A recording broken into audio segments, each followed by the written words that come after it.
Hey everyone, welcome to another episode of 10 Minute Marvel. I'm your host, Petter. Today we're going to be talking about She-Hulk, plus one little bit of news, and probably, again, a little bit shorter of an episode just because not too much news to talk about. But before I get to all of that, I just want to thank you all for listening. I hope that you are enjoying the podcast. If you are, please consider subscribing, sharing it with your friends, or leaving a rating and review. You can find the podcast over on iTunes, Google Podcasts, Stitcher, and Spotify. So the one thing in the news is that Marvel has released the covers and kind of the first two books for the Marvel role-playing game. I picked up the playtest book of it. Haven't used it yet at this point. I have read through the rules, so I'm familiar with how it plays, but it looks like a decent system, one that is fairly easy to follow. And they announced their core book as well as then a Kang adventure book. Clearly, they're going to be kind of shooting for something that ties into, at least adventure-wise, what is currently going on in the MCU. But that's it for news, so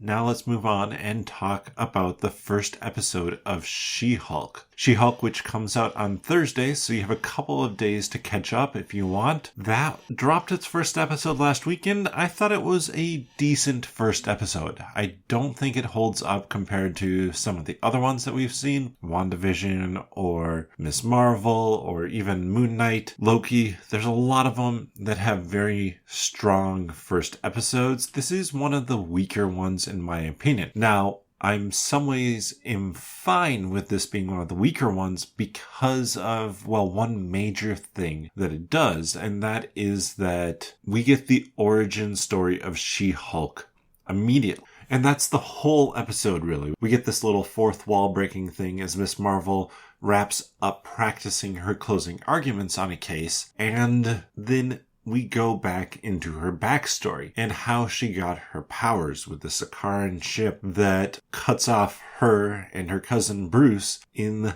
the road, causing them to crash, and, Hulk's blood, as he's kind of transforming between Hulk and Bruce Banner, gets into an open wound on Jennifer Walters. And then it's a whole lot of kind of training montage. In fact, I would say most of this episode really comes down to a training montage, which is fine, but not that interesting in terms of we don't know what the plot is. We are enjoying this episode because of the humor thrown into it, but not so much because of the plot to this point. They get into fights, they have a drinking contest, they get hangovers, even though they don't do that too much as the Hulk, or in their Hulk form, they metabolize the alcohol faster, and it works well. However, it does feel like a prologue in some ways to the show that is to come. I think they actually would have benefited from releasing 2 episodes, especially since this is a 9-episode season of She-Hulk, releasing 2 to start to get us that here's the intro to the character, and then here's some story. Here's what the law practice she's working on is, what is she doing, why is she doing it, and how is that going to lead into the rest of the story. But instead, we get little pieces of a few things. We get to see the law firm that it seems like she's going to be hired by, but also most likely a law firm that she knows is a little bit shady and might be looking at to see what they're like from the inside. And we have the Sakaran ship, a courier ship, most likely trying to deliver a message to Bruce Banner. So what does that mean? And we'll touch on that coming up here shortly. That'll be kind of the main topic thing that we finish up on, because I don't know that we'll get the full answer in this show, but I won't be shocked if there is an end credit scene, which there is at the end of every episode of She-Hulk, say in the last episode, that answers that question, unless they have a little bit of fun with it potentially, and I'll talk about that, like I said, later. So why did they do this kind of prologue story first? It makes sense, but originally it wasn't there on the slate. And in terms of the episodes, this episode, most of this content was actually supposed to be in the penultimate episode, episode 8. And that really tracks with what Marvel does normally, where you think about the penultimate episode for Moon Knight, he's in the Duat. When you think about the one for Miss Marvel, she is back in time. The one for WandaVision, I believe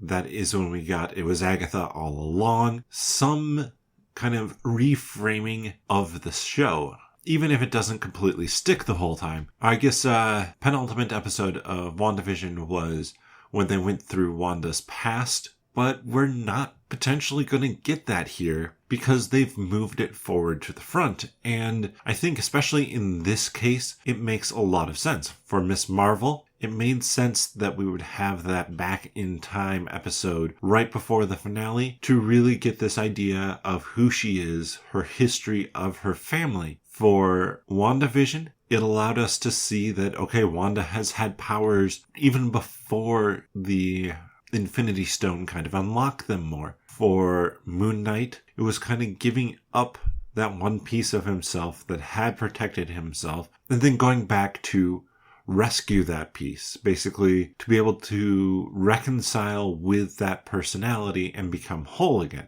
All of those make sense. This one wouldn't have made sense because it is primarily just a training montage. There's some stuff about like what Jen has to go through as a Hulk, but as a lawyer, as a woman in the law field, and kind of the comparisons potentially between some of that, but it isn't something that builds a ton on her character or a ton on the story. So like I said, really appreciate that they moved this to the front, which makes sense. I just wish they had dropped 2 episodes at once. But let's get back to that Sicarian courier ship. So, there are a few different theories as to what that could be.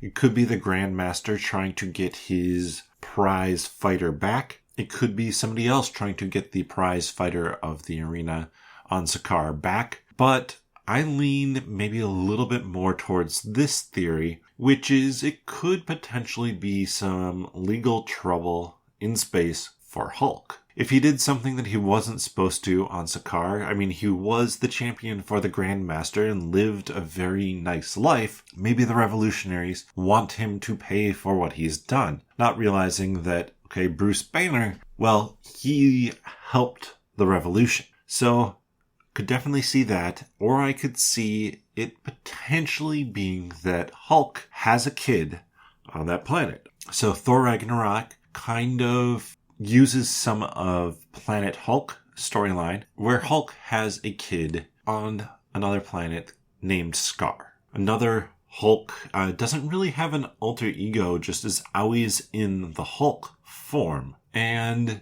there's some thoughts that we're going to see that character brought in here. There's also some thoughts that they might be tweaking the character of Hulkling. Hulkling in the comics isn't actually Hulk, but his name makes it sound like it is. And he is part of the Young Avengers. So if they really wanted to, this would be a decent way to take that character, make them into a Hulk, and roll with it that way. But let me know your thoughts on the first episode of She-Hulk. Did you enjoy it? Did you want there to be more? You can do that over on Twitter. Tweet your thoughts to me at Thescando or with hashtag 10MinMarvel. Or you can leave a comment over on Nerdologists.com. I give a few ways you can help support the podcast at the beginning, but we also have a Patreon, patreon.com/Nerdologists. The funds there go to help improve the quality of this podcast, as well as the Malts and Meeples YouTube channel. But with that, I'll see you next time.